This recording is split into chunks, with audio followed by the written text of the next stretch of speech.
کہ صلوات پڑھیں بآواز بلند۔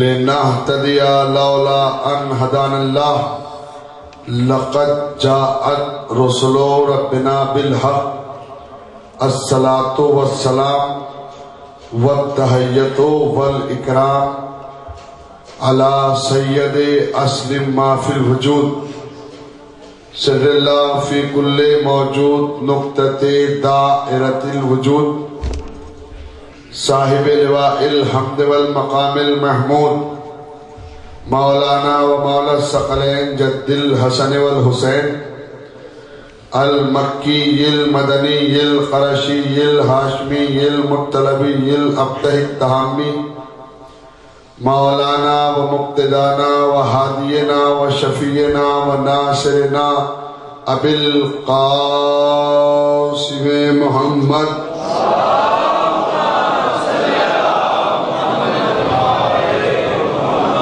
وأهل بيته الطيبين الطاهرين المعصومين المظلومين المنتخبين المنتجبين الذين أذهب الله عنهم الرجس وطهرهم تطهيرا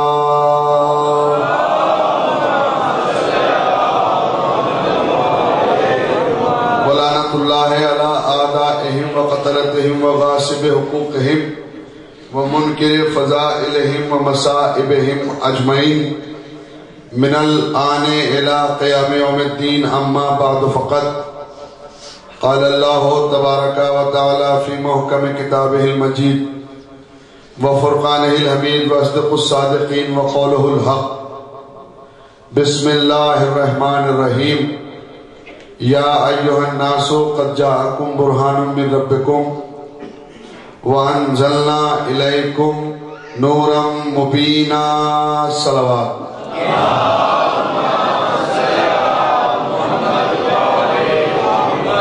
حضرات گرامی قدر صاحبان فہم مومنین اکرام صاحبان جلیل القدر حضرات عزاداران سلطان کربلا ماتم داران حسین علیہ السلام ہدایت بشریت اور قرآن مجید کے عنوان پر 1436 ہجری کے عشرہ محرم کی اس ثمر امام بارگاہ کے حوالے سے آج کی یہ 5ویں تقریر اس بھروسے اور اس اعتماد کے ساتھ کہ اب تک کی جو اہم باتیں ہیں وہ آپ حضرات کے قوی پر نور اور بافہم اذہان عالیہ میں محفوظ ہوں گی۔ آج کی یہ تقریر بھی ہدیہ سماعت ہے۔ پروردگار عالم سورہ نساء کی 175ویں آیت میں ارشاد فرما رہا ہے بسم اللہ الرحمن الرحیم یا ایھا الناس قد جاءکم برہان من ربکم اے بنی نوع آدم، اے آدم کی اولادوں، اے اللہ کی مخلوق، ہم نے اپنے گھر سے تمہاری ہدایت کے لیے 2 ہادیوں کا انتظام کیا، 2 رہبر بھیجے، 2 رہنما بھیجے۔ ایک کو اللہ نے برہان کہا اور دوسرے کو اللہ نے نور مبین کہا۔ برہان سے مراد قرآن ہے اور نور مبین سے مراد حضرت علی علیہ السلام کا نور ہے، یعنی کہ یہ دونوں ہادی اللہ کی بارگاہ سے انسانیت کی ہدایت کے لیے اس دنیا میں آئے۔ دونوں ہادی اللہ کی بارگاہ سے آئے۔ ایک ہادی جو پہلا ہادی ہے، جس کی ہدایت، جس کے ہادی ہونے کا اللہ نے پہلے اعلان کیا ہے، وہ قرآن ہے۔ قرآن اللہ کی جانب سے قلب پیغمبر پر نازل ہوا اور میرا مولا علی اللہ کی جانب سے کعبے میں نازل ہوا۔ دونوں ہادی اللہ اور رسول کے گھر نازل ہوئے۔ تو قرآن قلب رسول پہ آیا اور علی بیت اللہ میں آیا۔ یہ بات طے ہے کہ دونوں ہادی اللہ کی جانب سے آئے، اللہ کے گھر سے آئے، اللہ کی بادشاہ سے آئے۔ جہد کا درس علی، علم کی قندیل علی۔ ذرا میں شاعری کے الفاظ میں آپ کو یہ بتا دوں کہ دونوں ہادیوں میں فرق کیا ہے۔ دونوں ہادی اللہ کے گھر سے آئے اور میں نے الفاظ سے بتا بھی دیا ہے کہاں کہاں آئے۔ جہد کا درس علی، علم کی قندیل علی، خون کے میدان میں بنے دین کی تکمیل علی۔ جہد کا درس علی، علم کی قندیل علی، خون کے میدان میں بنے دین کی تکمیل علی، کہیں توریت اور زبور اور کہیں انجیل علی۔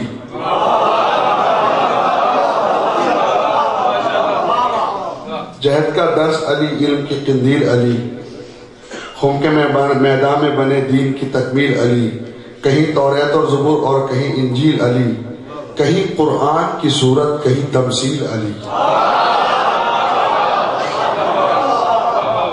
کوئی فرق نہیں ہے۔ قرآن اور علی میں کیا فرق ہے، ان مصروں میں میں آپ کی خدمت میں پیش کروں گا، اور اس کے بعد قرآن کی آیت سے آپ کی خدمت میں پیش کروں گا کہ علی کی ذمہ داری کیا ہے اور قرآن کی ذمہ داری کیا ہے۔ توجہ ہے، یہ مصرے سن لیں۔ جہد کا درس علی، علم کی قندیل علی، خون کے میدان میں بنے دین کی تکمیل علی، کہیں توریت اور زبور اور کہیں انجیل علی، کہیں قرآن کی صورت کہیں تمثیل علی۔ فرق اتنا سا ہے قرآن میں اور حیدر میں۔ جو ہے آپ کی ذرا سا بیدار ہو جائیں، اپنی سماعتوں کو بیدار کریں تو انشاءاللہ ایک عظیم گفتگو آپ کی خدمت میں مجھے پیش کرنا ہے۔ جہد کا درس علی، علم کی قندیل علی، خون کے میدان میں بنے دین کی تکمیل علی، کہیں توریت اور زبور اور کہیں انجیل علی، کہیں قرآن کی صورت کہیں تمثیل علی۔ فرق اتنا سا ہے قرآن میں اور حیدر میں، یہ پیغمبر کے گھر اترا، وہ خدا کے گھر میں۔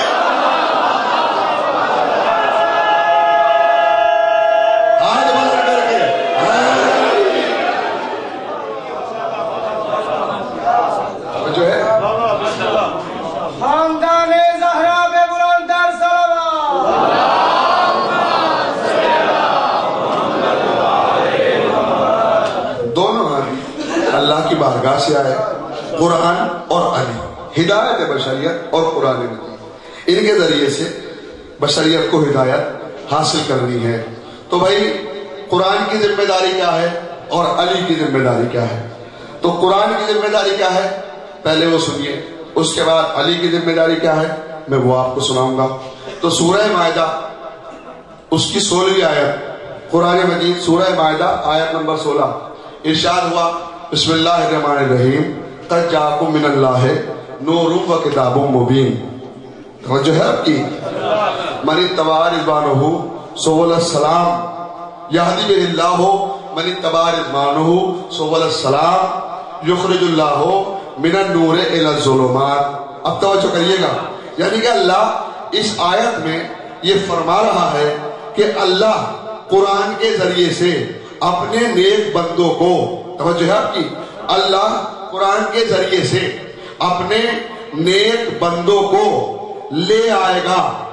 توجہ ہے آپ کی، اللہ، پھر دوبارہ ترجمہ سنیے، قرآن کے ذریعے سے اپنے نیک بندے کو صراط مستقیم کی طرف لے آئے گا۔ توجہ ہے آپ کی، تو کیا مطلب ہوا قرآن کے ذریعے سے؟ یعنی قرآن کا کام کیا ہے؟ قرآن کا کام یہ ہے کہ اللہ ارشاد فرما رہا ہے کہ قرآن کے ذریعے سے اللہ اپنے نیک بندوں کو صراط مستقیم کی جانب نہیں بلکہ نور کی طرف لے آئے گا۔ آیت میں لفظ نور ہے، اللہ کہہ رہا ہے کہ قرآن کے ذریعے سے اللہ اپنے نیک بندوں کو نور کی طرف لے آئے گا، یعنی کہ قرآن کے ذریعے سے انسان کہاں آئے گا؟ کہ نور کے دروازے پر آئے گا۔ تو قرآن کا کام کیا ہوا؟ قرآن کا کام ہوا انسان کو نور تک لے کے آنا۔ توجہ ہے؟ اور نور کا کام کیا ہے؟ یہ آیت کا ترجمہ ہے۔ نور کا کام کیا ہے؟ کہ نور کا کام ہے انسان کو صراط مستقیم پر لے آنا۔ انشاءاللہ بات ثابت ہو رہی ہے اور میں آیت کا ترجمہ کر رہا ہوں۔ آیت کا ترجمہ ہوگا تو انشاءاللہ نتیجہ یہاں سے نکل جائے گا۔ قرآن کا کام ہے نور کے دروازے تک لانا، اور نور کا کام ہے صراط مستقیم دکھانا. توجہ آپ کی. یعنی کہ جملوں کو پلٹ کے یہ کہوں قرآن کا کام ہے علی کے دروازے پہ لانا. نور کیا ہے بھائی؟ نور کیا ہے؟ نور مبین تو علی ہے نا.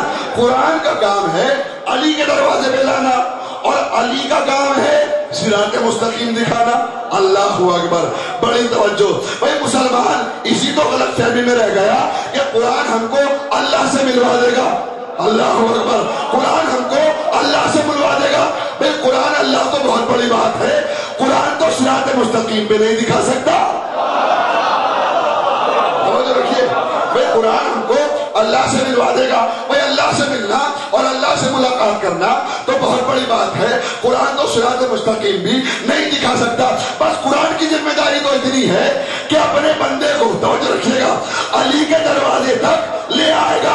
اب آگے علی کی ذمہ داری ہے کہ علی اس کو صراط مستقیم دکھائے گا. اب توجہ رکھیے. جبھی تو جن لوگوں نے علی کو چھوڑ کر قرآن کو کافی سمجھا وہ آج تک کہہ رہے ہیں ہمیں صراط مستقیم دکھا دے.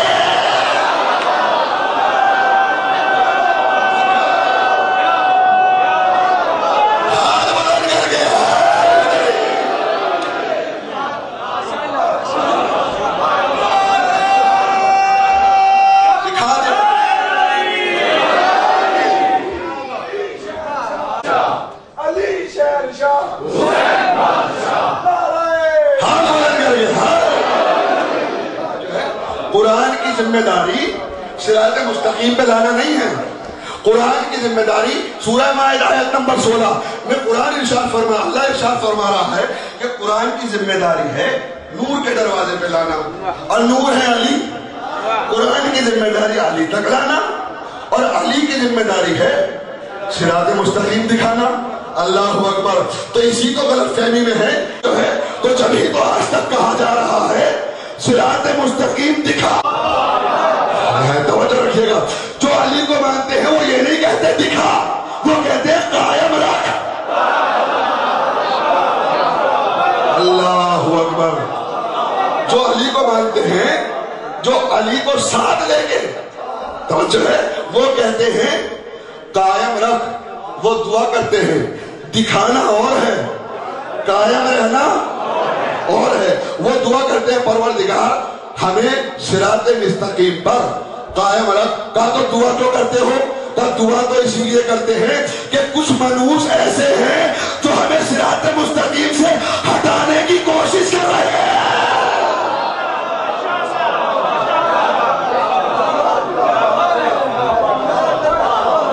صراط مستقیم پر قائم رکھ. توجہ ہے آپ کی. تو صراط مستقیم کیا ہے؟ کیا ہے صراط مستقیم؟ اور ہم کسے صراط مستقیم سمجھے؟ سیدھا راستہ. توجہ ہے آپ کی. بھئی اردو گرامر کا یہ ترجمہ ہے صراط مستقیم. عربی گرامر کا لفظ ہے, اردو میں اس کا ٹرانسلیشن کریں گے, میننگز اگر اس کے اردو میں نکالے جائیں گے تو اس کا مطلب ہے سیدھا راستہ. تو یہ امام بارگاہ کے باہر سے لے کے اور غلام عباس تک کے گھر کا راستہ سیدھا ہے کہ یہ صراط مستقیم ہے. ہائے ہائے اللہ اکبر. صراط مستقیم ہے کیا؟ اور صراط مستقیم کہتے کسے ہیں؟ ہائے جملہ کہوں, علی ہی کا تو راستہ صراط مستقیم ہے.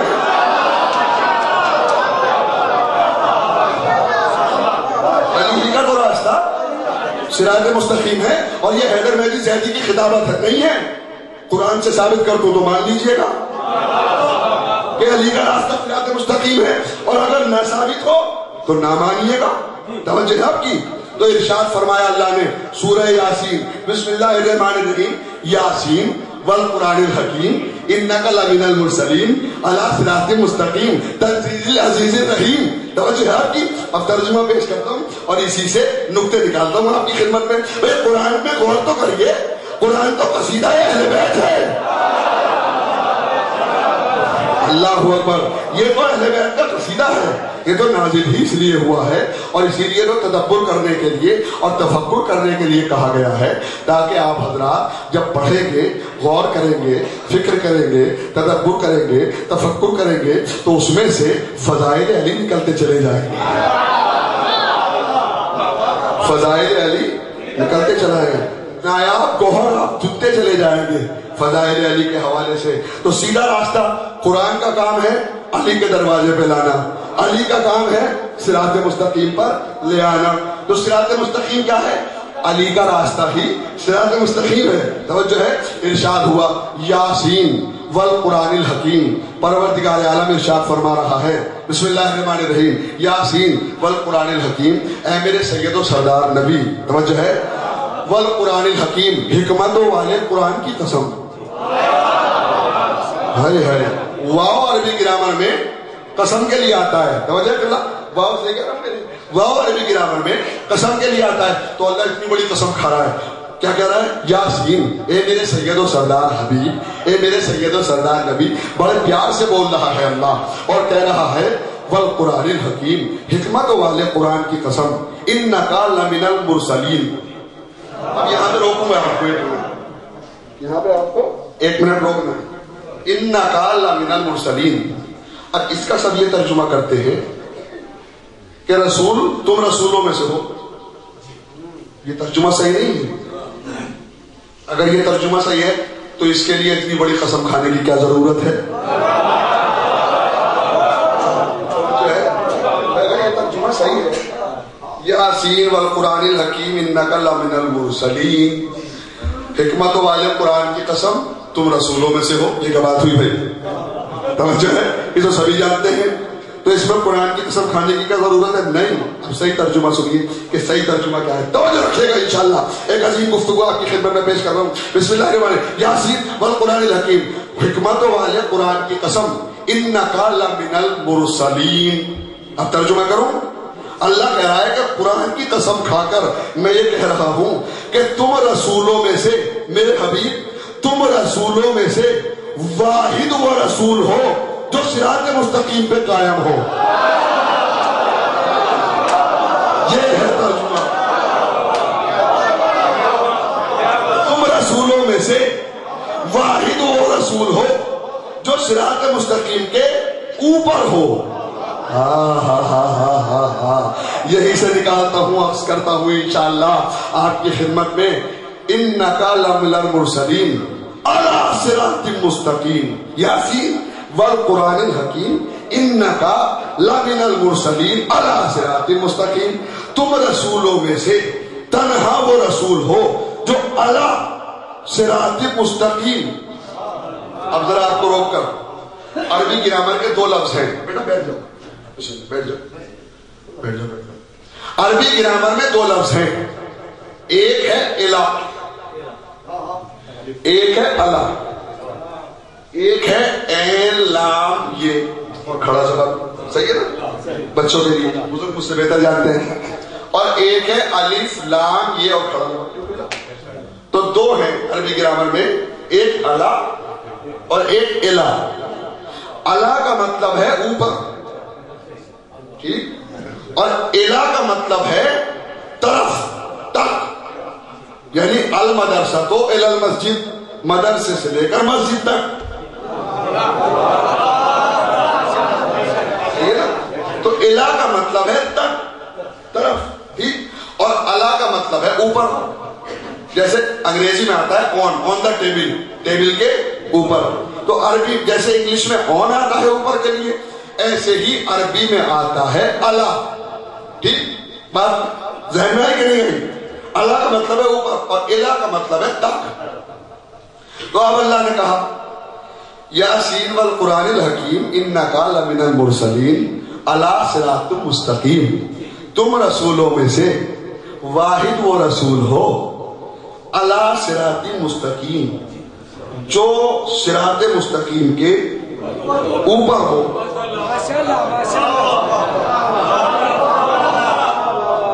تو پروردگار باقی نبیوں کا بھی تو بتا دے. باقی نبی کیا ہوئے, وہ کہاں ہیں؟ اس کو تو قسم کھا کے کہہ دیا اپنے حبیب کو کہ رسولوں میں سے تم واحد رسول ہو جو صراط مستقیم کے اوپر ہو. اور رسول اور نبی کہا وہ ہیں ہدیناہم الی صراط مستقیم.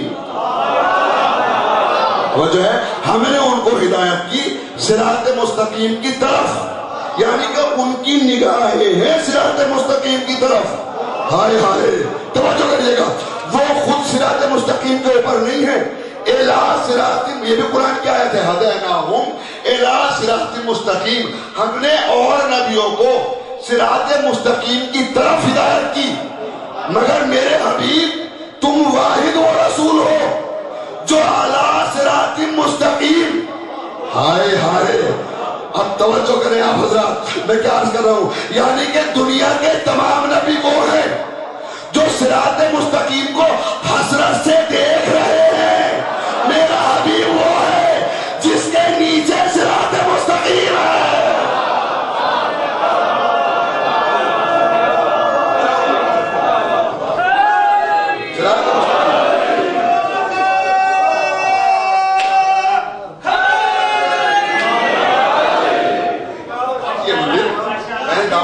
علی ہی کا تو راستہ صراط مستقیم ہے، یہ بات ثابت ہوگی کہ علی کا راستہ، قرآن کی ذمہ داری علی تک لانا، علی کی ذمہ داری صراط مستقیم دکھانا. ٹھیک ہے، تو صراط مستقیم کیا ہے؟ تو رسول صراط مستقیم کے اوپر ہیں، تنزیل العزیز الرحیم، اور رحمت والے خدا نے تمہیں نازل ہی صراط مستقیم والے گھر میں کیا ہے.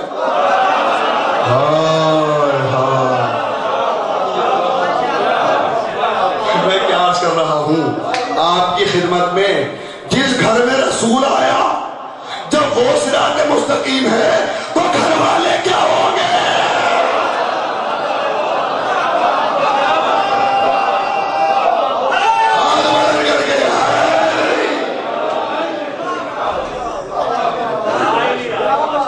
رسولوں میں سے تم واحد و رسول ہو جو صراط مستقیم کے اوپر ہو، یعنی کہ کیا مطلب؟ بس میرے حبیب جہاں تم ہو وہی صراط مستقیم ہے. ہائے ہائے اللہ اکبر.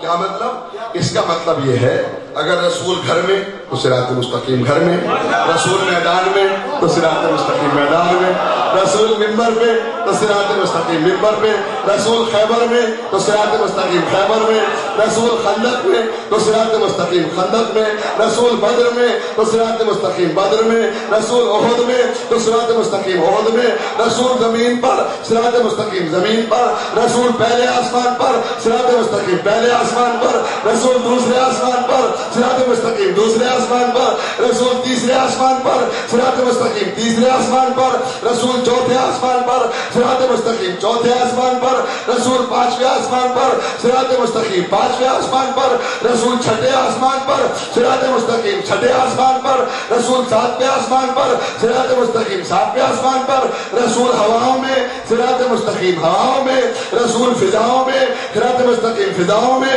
رسول خلاؤں میں صراط مستقیم خلاؤں میں، رسول سدرۃ المنتہا پہ صراط مستقیم سدرۃ المنتہا پہ، رسول قاب قوسین پر صراط مستقیم قاب قوسین پر، رسول اور توجہ حضرات کی جہاں جہاں رسول چلتا چلا جائے سمجھ لیجئے اب لوگ صراط مستقیم ڈھونڈ رہے ہیں کہ صراط مستقیم ہے کہاں. ڈھونڈنے کی ضرورت نہیں ہے، رسول کو دیکھ لو، جہاں رسول ہے 2 منٹ کے لیے رکیے، جہاں رسول ہے وہاں صراط مستقیم ہے، زمین سے لے کر آسمان تک جہاں رسول ملے گا وہی صراط مستقیم ملے گی. رسول زمین پہ صراط مستقیم زمین پر، رسول آسمان پر صراط مستقیم آسمان پر، رسول ابو طالب کی آغوش میں جو صراط مستقیم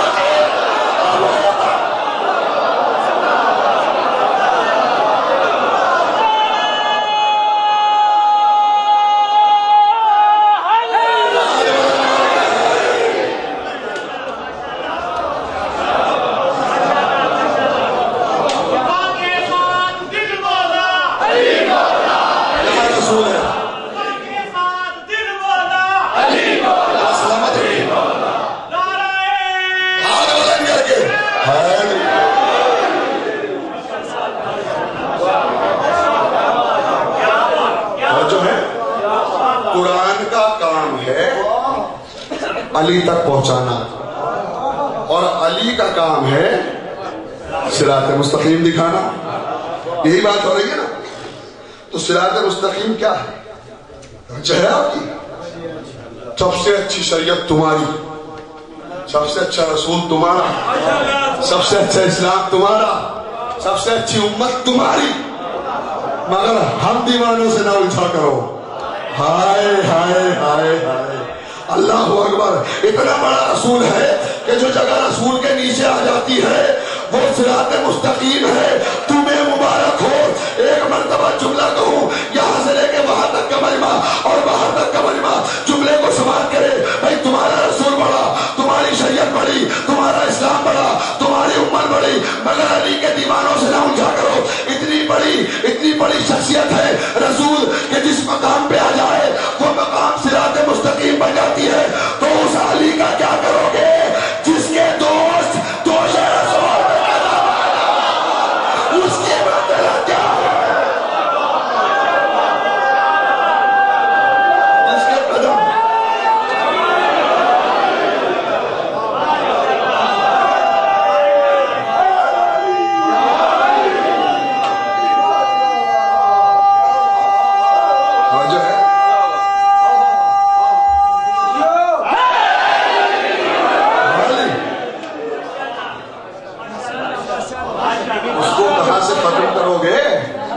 تمہارا نبی کسی مقام پہ آ جائے تو وہ جگہ صراط مستقیم بن جاتی ہے، مگر جس علی کے قدم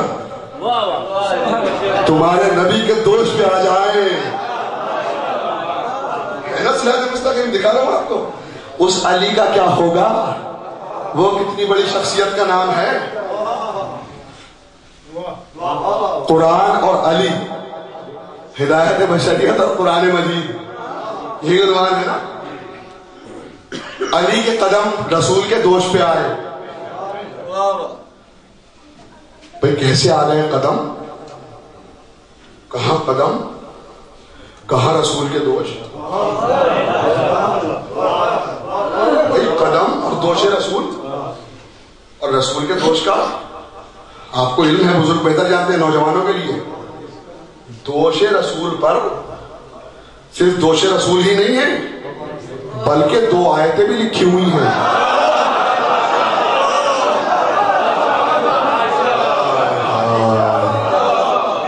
میں کیا عرض کر رہا ہوں آپ کو، دوش رسول صرف دوش رسول ہی نہیں ہے، 2 آیتیں بھی ہیں۔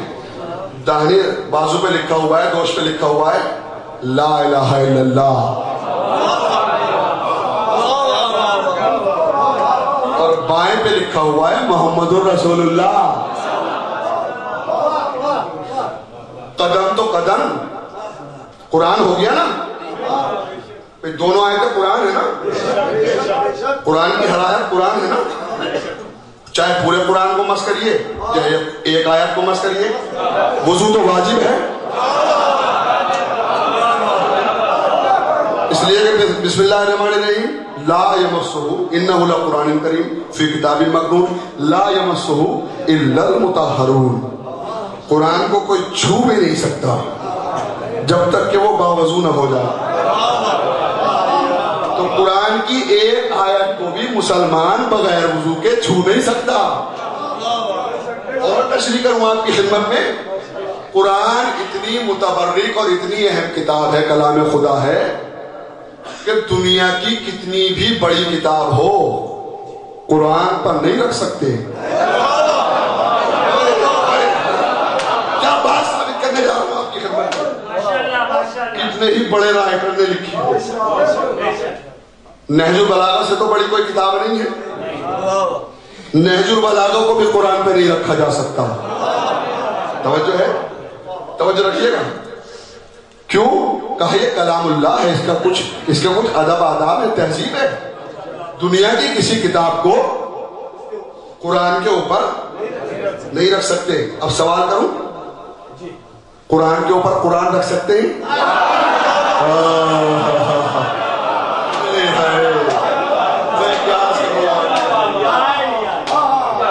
قرآن کے اوپر قرآن رکھ سکتے ہیں، دوسری کتاب نہیں رکھ سکتے۔ قرآن کے اوپر قرآن رکھیے، پھر قرآن رکھیے، پھر قرآن رکھیے، ہائے کوئی فرق ہی نہیں پڑتا، چونکہ جس پہ رکھا گیا ہے وہ بھی قرآن، جس کو رکھا گیا ہے وہ بھی قرآن۔ اللہ اکبر. تو قدم علی کا آنا دوش رسول پر حیرت کی بات نہیں ہے، چونکہ دوش رسول بھی قرآن کا نام ہے اور علی بھی قرآن کا نام ہے.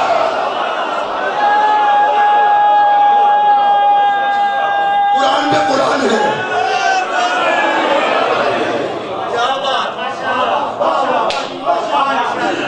قرآن پہ قرآن ہے. قرآن پہ آپ قرآن رکھ سکتے ہیں. تو قدم رسول، قدم علی نہیں ہے، قرآن ہے. اچھا اگر قرآن نہیں ہے تو پھر کیسے آ گئے؟ تو آپ لوگ سوچئے بھائی اس پہ پوری امت مسلمہ کی ہر تاریخ متفق ہے کہ رسول اسلام کے دوش پہ علی کے قدم آئے. کیسے آ گئے جب دو آیتیں تھیں؟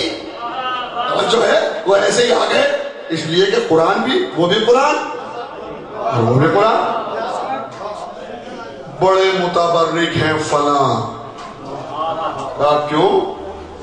انہوں نے نبی کو اپنے دوش پہ چڑھایا. کب چڑھایا؟ ہجرت کے ٹائم. ہائے ہائے، ہم انکار نہیں کرتے، ہمیں قبول ہے. بڑے متبرک ہیں کہ رسول اسلام ان کے دوش پہ آ گئے. تو جب وہ اتنے متبرک ہیں تو جو رسول کے دوش پہ آ جائے.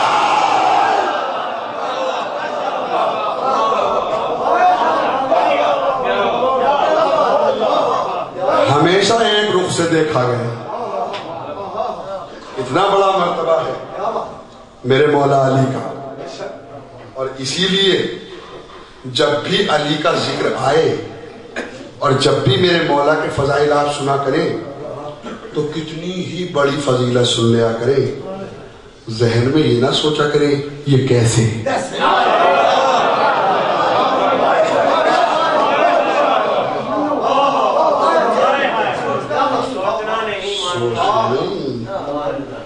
یہ صرف حیدر مہدی زیدی کا جملہ تھوڑا ہی ہے، قرآن سے ثابت کر دوں تو مان لیجئے گا. جو ہے نہ ثابت ہو تو نہ مانیے گا. یہ قرآن سے بات ہو رہی ہے. کبھی علی کی فضیلت سننے کے بعد سوچنا نہیں چاہیے، توقف بھی نہیں، توہم بھی نہیں، گمان بھی نہیں. سوچ کے 10 حصے کو کہتے ہیں گمان. کبھی رکیے کبھی مت، اس لیے کہ اس جرم میں اللہ نے بڑے بڑے نبیوں کو بھی نہیں بخشا ہے.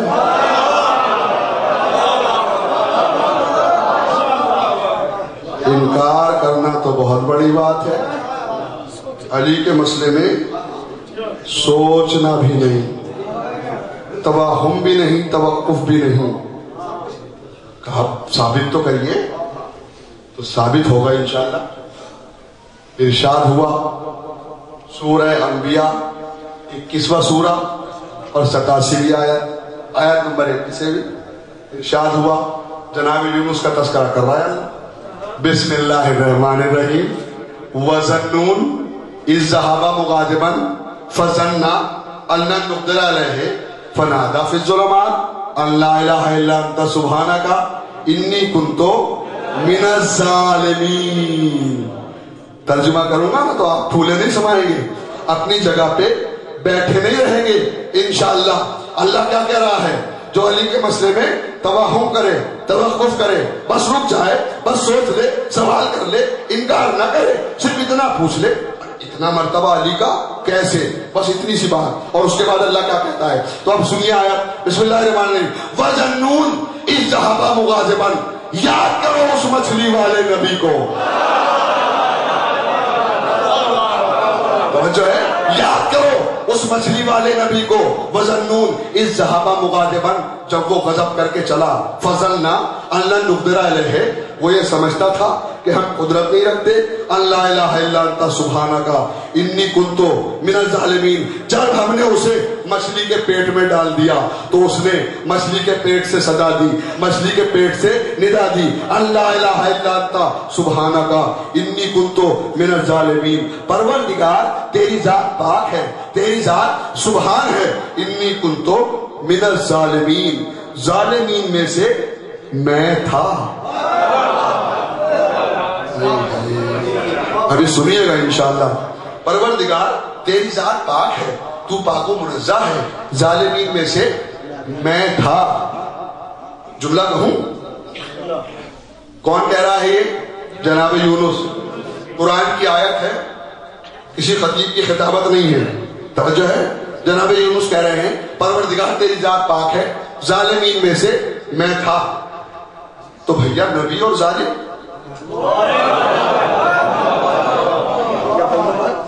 یہ کیا فلسفہ ہے؟ قرآن کی آیت ہے، دیکھیے نبی کہہ رہا ہے کہ ظالمین میں سے میں تھا. تو وجہ کیا ہے؟ ریزن کیا ہے؟ مسئلہ کیا ہے؟ سبب کیا ہے؟ بات کیا ہے؟ جناب یونس کیوں کہہ رہے ہیں پروردگار تیری ذات پاک ہے، تو رحمان ہے، تو سبحان ہے، تو پاک و پاکیزہ ہے، ظالمین میں سے میں تھا، میں نے اپنے نفس پہ ظلم کیا ہے. تو بھائی مسئلہ کیا ہے؟ وجہ کیا ہے؟ تو جناب یونس مچھلی کے پیٹ میں سے یہ پکار رہے ہیں. تو اب سنیے مسئلہ کیا ہے. جب تمام انبیاء کے سامنے اللہ کی وحدانیت، رسول اسلام کی رسالت اور علی کی ولایت کو، یہ تفاسیر میں ہے، علی کی ولایت کو رکھا گیا، تو تمام انبیاء نے اللہ کی وحدانیت، رسول اللہ کی رسالت اور علی کی ولایت کا اقرار کیا. مگر جب جناب یونس کے سامنے اللہ کی وحدانیت، رسول اللہ کی رسالت اور علی کی ولایت کو رکھا گیا، تو جناب یونس نے اللہ کی وحدانیت، رسول اللہ کی رسالت کا اقرار کیا. اور اقرار کرنے کے بعد جب علی کی ولایت کے مرتبے کو دیکھا تو ایک مرتبہ قدرت سے اتنا سوال کر لیا، پروردگار یہ علی کا اتنا مرتبہ کیسے؟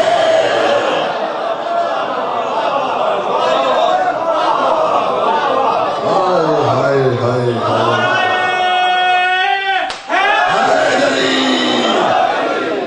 پروردگار یہ علی کا اتنا مرتبہ کیسے؟ اللہ اکبر. علی کا اتنا مرتبہ کیسے؟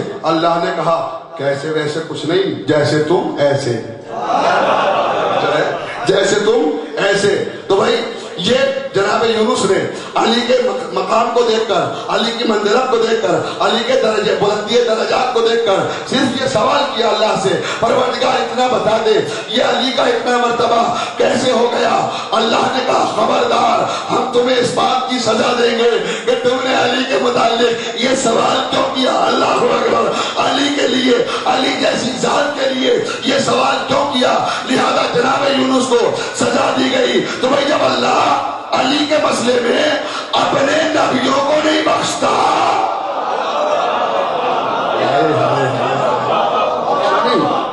نبی کو بخشا نہیں، اتنا مرتبہ کیسے؟ ہائے ہائے ہائے ہائے، اتنا مرتبہ علی کا کیسے؟ اللہ نے بخشا نہیں. کہا کیا کرے گا اللہ؟ کہا سزا دوں گا. کیا سزا دے گا؟ مچھلی کے پیٹ میں ڈالوں گا. اچھا اللہ نے جناب یونس کو بھائی سزا دے دی، سزا دے دی. اور جناب یونس خود پکار اٹھے کہ ظالمین میں سے میں تھا. تو جب اللہ نبی کو مجبور کر دے اپنے آپ کو ظالم کہنے پر، تو جو آج کے مفتی، آج کے ملا، آج کے مولوی علی کے خلاف فتوے دے رہے ہیں، وہ تو ظالم کے بھی باپ بن جائیں گے.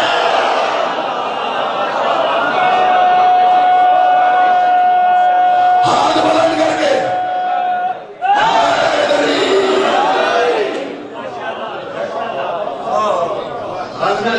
کہا ہے علی کے بارے میں یہ اتنا سوال کیسے کیا؟ یونس نے سزا دی، مچھلی کے پیٹ میں ڈال دیا. اچھا اللہ یہ اپنے نبی کو سزا دے رہا ہے، ہاں سزا دوں گا. تو یہ کیا سزا ہوئی؟ مچھلی کے پیٹ میں ڈال دیا. کوئی اور سزا دے؟ کہا نہیں، جانور کے پیٹ میں رکھوں گا. کہا اچھا جانور کے پیٹ میں رکھے گا تو کسی خطرناک جانور کے پیٹ میں رکھ، کوئی مگرمچھ یا ڈائناسور وغیرہ. اللہ اکبر. کوئی بڑا خطرناک جانور اس کے شکم میں رکھ، اس کے پیٹ میں رکھ. کہا خبردار، ہم اس سے ناراض ضرور ہیں مگر یہ نبی ہے. ہائے ہائے. نتیجہ نکلے گا تو یہاں سے وہاں تک کے مومنین انشاءاللہ معراج کی منزلوں میں ہوں گے. بھائی اللہ نے کہا میں اسے کسی اور جانور کے پیٹ میں رکھ تو دیتا، مگر ڈائناسور وغیرہ، مگر یہ نبی ہے، ہم اس سے ناراض ضرور ہیں مگر یہ نبی ہے. اور ہم نے سنت بنا لی ہے کہ ہم کسی نبی کو نجس مقام پہ نہیں رکھتے. اللہ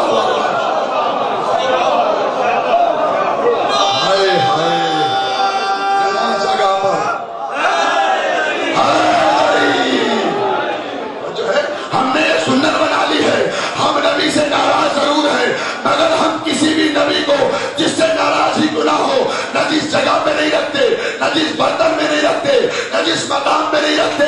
واہ مسلمانوں، جس نبی سے اللہ ناراض ہو جب اس کو نجس جگہ پہ نہیں رکھتا، تو جس محمد کی زلفوں کی قسم کھائے اس کو کافر کی آغوش میں کیسے رکھے گا؟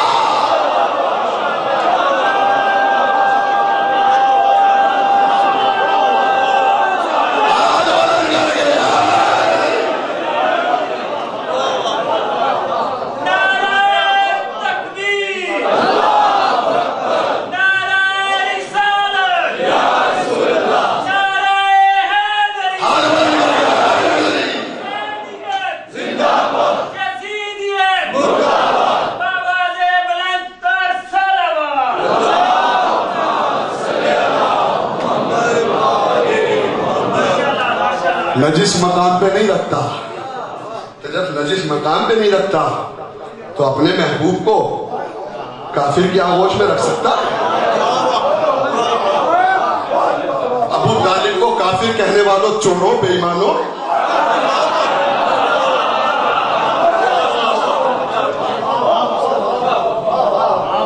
مسلمان بنتا ہی جب ہے جب ابو طالب کا کلمہ پڑھ لے۔ ہائے ہائے، محسن انسانیت ہے ابو طالب، محافظ رسول ہے ابو طالب، محافظ توحید ہے ابو طالب۔ اللہ اکبر۔ اگر کسی کے اسلام کو چیک کرنا ہے تو دیکھ لو ابو طالب سے خدیجہ سے محبت ہے کہ نہیں ہے۔ ہائے ہائے، میں کیا عرض کر رہا ہوں آپ کی خدمت میں، کیا سمجھتے ہو ابو طالب کو؟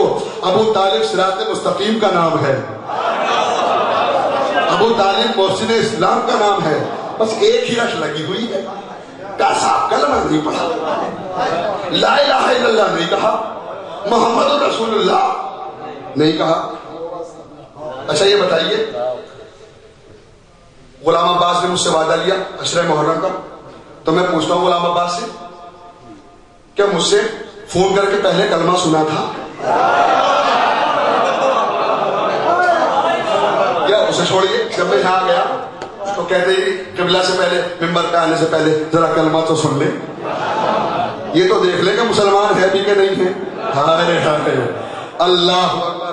بھائی کلمہ دلیل ہے نا اسلام میں، لا الہ الا اللہ نہیں کہا، محمد رسول اللہ نہیں کہا، ایمان نہیں لائے، اسلام نہیں لائے۔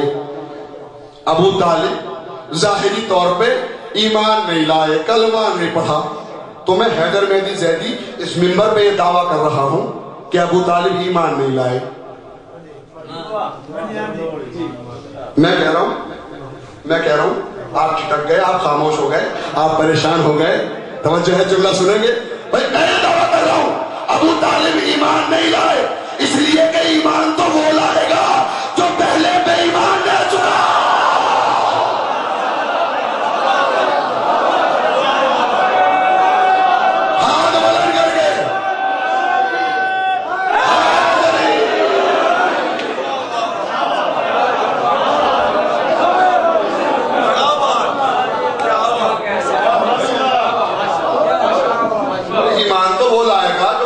جس کا بے ایمان رہ چکا ہو، ہائے ہائے، جو ماضی میں بے ایمان رہ چکا ہو۔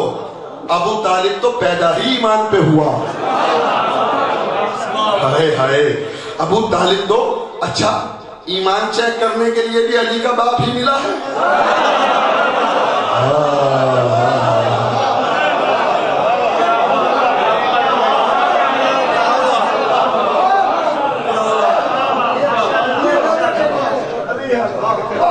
علی کے علاوہ اور بھی تو ہیں، اور بھی کسی کے باپ کے ایمان پہ ڈسکس کر لیجئے۔ ہائے ہائے، ایمان پہ بحث کرنے کے لیے علی کا باپ ملا ہے، اور کسی کے باپ کے ایمان پہ بحث نہیں ہوتی۔ کیوں نہیں ہوتی؟ بھائی وہ مسئلہ یہ ہے، اس لیے نہیں ہوتی علی کا باپ تو اس قابل بھی ہے کہ ایمان پہ بحث ہو جائے، اوروں کے باپ تو اس قابل بھی ہے۔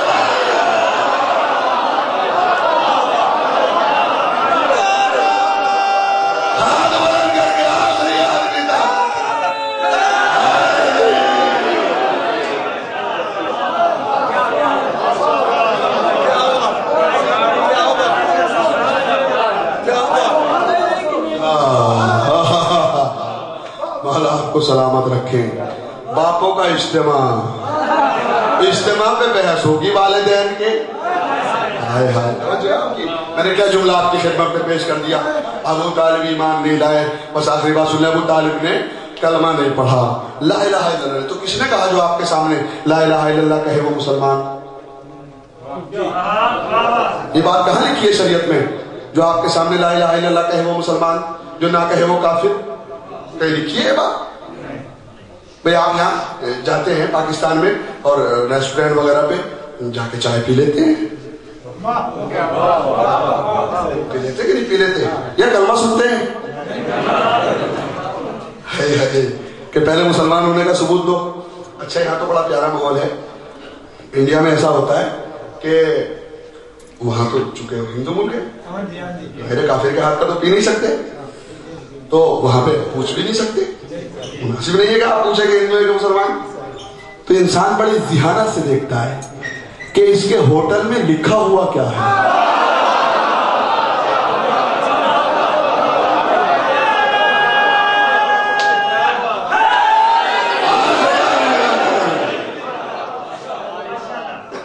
کیا لکھا ہوا ہے, کیا بنا ہوا ہے, کون بیٹھا ہوا ہے.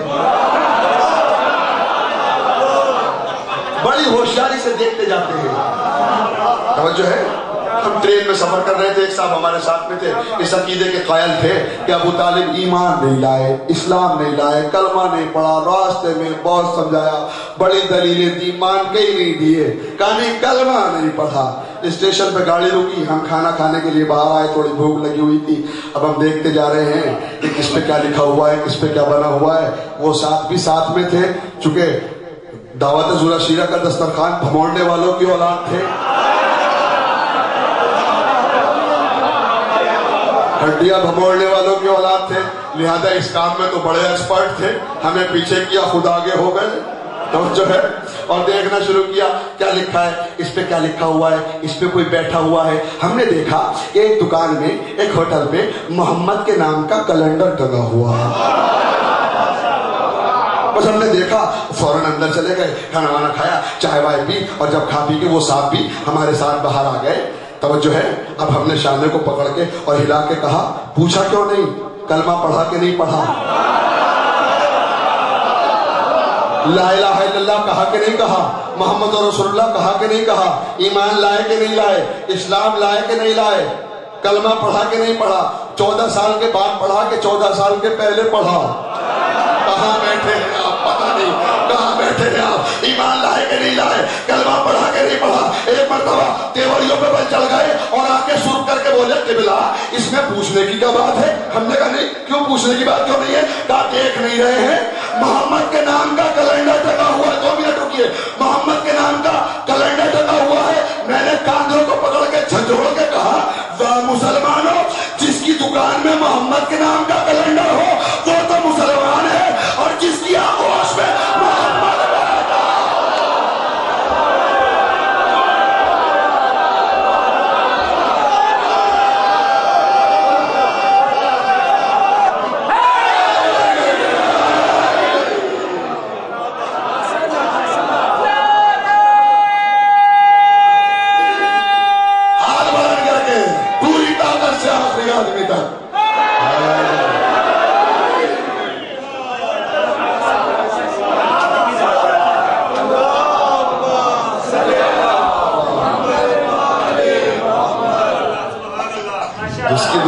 محمد کے نام کا کیلنڈر ہو, اس سے کلمہ سننے کی ضرورت نہیں ہے. ماشاءاللہ. اور جس کی آغوش میں خود محمد بیٹھے ہو, ان کے ایمان پہ شک کرتے ہو, ان کے ایمان پہ بحث کرتے ہو. محسن ایمان ہے ابو طالب. انسان کے 2 رشتے ہوتے ہیں, ایک خون کا رشتہ, ایک دودھ کا رشتہ. دودھ کا رشتہ چلتا ہے ننیحال سے, اور خون کا رشتہ چلتا ہے ددھیال سے.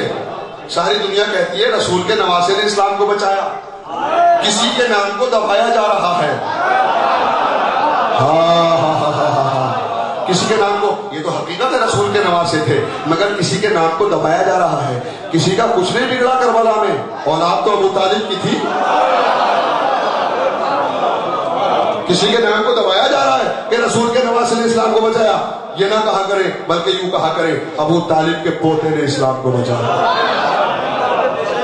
اس لیے کہ حسین نے اسلام کو دودھ کی دھار سے نہیں بچایا، خون کی دھار سے بچایا۔ خون کس کا تھا؟ خون کس کا تھا؟ ابو طالب کا خون تھا۔ کربلا کے میدان میں ابو طالب کبھی حسین بن کے آئے، کبھی عباس بن کے آئے، کبھی قاسم بن کے آئے، کبھی اور محمد بن کے آئے، کبھی علی اصغر بن کے آئے، کبھی علی اکبر بن کے آئے۔ کس کی بہو بیٹیاں تھی؟ کس کا گھرانہ اجڑ رہا تھا؟ اتنا بڑا احسان ہے ابو طالب کا پوری دنیا کے اوپر، امت فراموش کیے بیٹھی۔ محسن اسلام ہے ابو طالب۔ اسلام بچا ہے تو ابو طالب کے گھر سے بچا ہے، اسلام پھیلا ہے تو ابو طالب کے گھر سے پھیلا ہے۔ کتنی محبت ہوتی ہے اپنی اولاد سے انسان کو اور اپنے پوتوں سے۔ کون تھے علی اکبر؟ ابو طالب کے پوتے ہی تو تھے نا، جو شہید ہو رہے تھے کربلا کے میدان میں۔ تاریخ بتاتی ہے سورہ سے رخصت ہونے کے بعد جب قافلہ کربلا کے اور مدینے کے اور مکے کے بیچ میں تھا تو جناب علی اکبر نے ایک خواب دیکھ لیا۔ خواب میں کیا دیکھا؟ بابا کے پاس آئے، ہاتھوں کو جوڑ کر کہا بابا میں نے خواب دیکھا ہے۔ کہا کیا خواب دیکھا ہے؟ کہا بابا میں نے خواب یہ دیکھا ہے کہ ایک خون کا دریا ہے جس میں آپ گلے گلے تک کھڑے ہوئے ہیں اور آپ کا داہنا بازو بھی کٹ چکا ہے، آپ کا بایاں بازو بھی کٹ چکا ہے۔ بابا بتائیے خون کے دریا سے مراد کیا ہے؟ کہا خون کے دریا سے مراد میدان کربلا ہے جس کی طرف ہم جا رہے ہیں۔ کہا دائیں بازو سے مراد کیا ہے؟ کہا داہنے بازو سے مراد عباس ہے۔ کہا بائیں بازو سے مراد کیا ہے؟ بائیں بازو کا نام سنا حسین نے سر کو جھکا لیا۔ ایک مرتبہ علی اکبر نے کہا بابا بتاتے کیوں نہیں ہو؟ جب حسین نے نہیں بتایا تو علی اکبر نے کہا بابا کہیں بائیں بازو سے مراد آپ کا کڑیا جوان علی اکبر؟ حسین نے انگلی سے اشارہ کر کے کہا بیٹا آہستہ بولو، خیمے میں ام لیلا سن گی۔ ہائے علی اکبر، خیمے میں ام لیلا سن لے گی، اجرکم اللہ۔ بس تاریخ دارو کہ جب یہ قافلہ کربلا میں آ گیا اور روز عاشورہ آیا تو ایک مرتبہ جناب علی اکبر ہیں امام حسین کے پاس آ کر جملہ کہتے ہیں بابا رن میں جانے کی اجازت دیجئے۔ ایک مرتبہ امام نے صورت کو دیکھا اور دیکھنے کے بعد کہا بیٹا علی اکبر تم میرے نانا کی شبیہ ہو، جب میں اپنے نانا کی زیارت کرنا چاہتا ہوں تو تمہارے چہرے کو دیکھ سکتا ہوں، ایسا کیسے ہو سکتا ہے کہ میں تمہیں رن میں جانے کی اجازت دوں؟ اچھا جاؤ زینب سے اجازت لے لو۔ تاریخ بتاتی ہے علی اکبر جناب زینب کے پاس آئے، آنے کے بعد کہا بیٹا علی اکبر کیا 18 سال تک چکیا پیس کے اسی لیے پالا تھا؟ اجرکم اللہ۔ تاریخ بتاتی ہے عزادارو اور جناب علی اکبر نے کہا پھوپھی زینب اگر اجازت نہ دی تو اشقیا بابا پہ حملہ ور ہو جائیں گے۔ ایک مرتبہ زینب نے حسین کا نام سنا اور سننے کے بعد کہا اے علی اکبر اگر تیرے جانے سے میرا حسین بچ رہا ہے تو تجھ جیسے لاکھوں علی اکبر قربان۔ اجرکم اللہ۔ زینب سے اجازت ملی، ام لیلا سے اجازت ملی۔ ایک مرتبہ حسین علیہ السلام کے پاس آئے، تبرکات کا صندوق آیا، جناب امام حسین نے رسول کا امامہ علی اکبر کے سر پہ رکھا، عزاداروں رضا علی اکبر پہ ڈالی، شبیہ رسول بنا کر ارے رسول بنا کر زیارت کی۔ اب تاریخ بتاتی ہے ایک مرتبہ سیدانیوں سے کہا کہ قطار بنا کے کھڑی ہو جاؤ۔ بس تاریخ دو ہی رخصتی بتاتی ہے، یا تو علی اکبر کی رخصتی لکھی ہوئی ہے یا حسین کی رخصتی لکھی ہوئی ہے۔ اللہ اکبر۔ ایک مرتبہ سب سیدانیوں سے رخصت ہو رہے ہیں، تاریخ بتاتی ہے در خیمہ کا پردہ 7 مرتبہ اٹھا، 7 مرتبہ گرا۔ ایک مرتبہ ارے جب علی اکبر نکلنا چاہتے تھے تو علی اکبر کا دامن کوئی بی بی کھینچ کر ارے اندر کر لیتی تھی۔ تاریخ اس بی بی کا نام نہیں بتاتی، مگر اگر زینب ہوتی تو بازو کو پکڑتی، ام لیلا ہوتی تو بازو کو پکڑتی، مگر ہاں وہ میری 3 سالہ بچی سکینہ، میری شہزادی سکینہ، ارے جس کا ہاتھ بازو تک نہیں آ سکتا تھا، دامن پکڑ پکڑ کے کہہ رہی تھی اے بھیا اپنی سکینہ کو کس میں چھوڑ رہے ہو؟ اجرکم اللہ، آج 5 محرم ختم ہو گئی، رو لیجیے عزادارو، رونے کے دن ہے، گریا کے دن ہے، بکا کے دن ہے، عزا کے دن ہے۔ ارے ایسے رو جیسے کوئی جوان بیٹے کے اوپر بوڑھی ماں روتی ہے، آوازیں بلند کر کے سروں پہ ہاتھ مار کے رو۔ آج 18 سال کے کڑیل جوان علی اکبر کے مسائل پڑھ رہا ہوں، مولا آپ کو کوئی غم نہ دے سوائے غم سید الشہداء کے۔ بس تاریخ بتاتی ہے کہ جس وقت علی اکبر خیموں سے رخصت ہو رہے تھے تو ایسا محسوس ہو رہا تھا جیسے بھرے گھر سے جنازہ جا رہا ہو۔ اجرکم اللہ، بس تاریخ بتاتی ہے اب علی اکبر نے گھوڑے کو ایڑ لگائی اور میدان کارزار کی طرف چلے۔ کچھ دور چلے تھے کہ پیچھے سے آہٹ محسوس ہوئی، مڑ کے دیکھا تو بوڑھا باپ کولیوں کے بل چلتا ہوا آ رہا ہے۔ علی اکبر اٹھے اور ہاتھوں کو جوڑ کے کہا بابا آپ نے تو رخصت کر دیا۔ حسین نے کہا بیٹا علی اکبر، ارے کاش تم صاحب اولاد ہوتے تو یہ جملہ کبھی نہ کہتے۔ عزادارو علی اکبر میدان میں آئے، بس جنگ کرنا شروع کی۔ ارے جنگ کرتے کرتے علی اکبر کو پیاس لگنا شروع ہوئی۔ تاریخ بتاتی ہے واپس آئے، کہا بابا اگر 2 قطرے پانی مل جاتا۔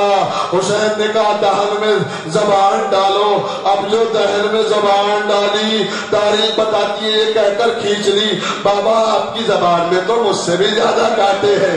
بس ایک مرتبہ واپس آئے، اب جنگ کرنا شروع کی۔ گھیر کے اشکیا نے علی اکبر پہ حملے کیے۔ بس مختصر سننے عزادارو، علی اکبر جب زین سے زمین پہ آنے لگے تو آواز دی اے بابا، ارے مدد کو آئیے۔ اے عزادارو، ارے بوڑھا باپ اور جوان علی اکبر ایک مرتبہ علی اکبر کی طرف دوڑے تو 10 قدم آگے گر گئے۔ آواز دی بیٹا، ارے تم نظر نہیں آتے، ارے تمہارے جانے نے حسین کو نابینا کر دیا۔ تاریخ بتاتی ہے 10 قدم سے آواز آئی اے بابا آپ کا علی اکبر ادھر ہے۔ آواز کے سہارے علی اکبر کے لاشے پہ پہنچے۔ علی اکبر نے سینے پہ ہاتھ رکھا، کہا بابا سینے میں درد ہے۔ کہا بیٹا کوئی وصیت ہے؟ کہا ہاں بابا آخری وقت صغرا کا دیدار کرنا چاہتا ہوں۔ کہا 2 انگلیوں کے درمیان دیکھو۔ علی اکبر نے دیکھا، کہا کچھ نظر نہیں آتا۔ کہا غور سے دیکھو بیٹا۔ کہا بابا نظر نہیں آتا۔ کہا اور غور سے دیکھو۔ کہا بابا صغرا نظر نہیں آتی۔ کہا کچھ بھی نظر نہیں آتا۔ کہا ہاں بابا صغرا نظر نہیں آتی، مگر ہاں ایک ضعیفہ ہے تو نانا کے روزے پہ منہ رکھے ہوئے ہیں۔ ایک مرتبہ کہنے لگے ضعیفہ ہے؟ کہا بال سفید ہے، چہرے پہ جھڑیاں ہیں۔ ایک مرتبہ حسین نے کہا اے بیٹا علی اکبر، ارے تو نے نہ پہچانا، ارے یہی تو تیری بہن صغرا، تیری جدائی نے صغرا کو ضعیف کر دیا۔ اجرکم اللہ، اللہ کسی بھائی کو بہن سے جدا نہ کرے، کسی ماں سے بیٹے کو جدا نہ کرے۔ تاریخ بتاتی ہے عزادارو، بس ایک مرتبہ اکبر نے کہا بابا بڑی تکلیف ہو رہی ہے۔ ایک مرتبہ علی کو پکڑا اور خیبر کی طرف رک کر کے کہا بابا درے خیبر اکھاڑنا آسان تھا، جوان بیٹے کے کلیجے سے برشی کا پھل نکالنا۔ تاریخ بتاتی ہے گھٹنے کو زمین پہ ٹیکا اور اکبر کے سینے سے برچی کا پھل نکالنا چاہا۔ برچی کے پھل کے ساتھ ساتھ علی اکبر کا کلیجہ روح جنت کو پرواز کر گئے۔ اجرکم اللہ، اب میرے مولا نے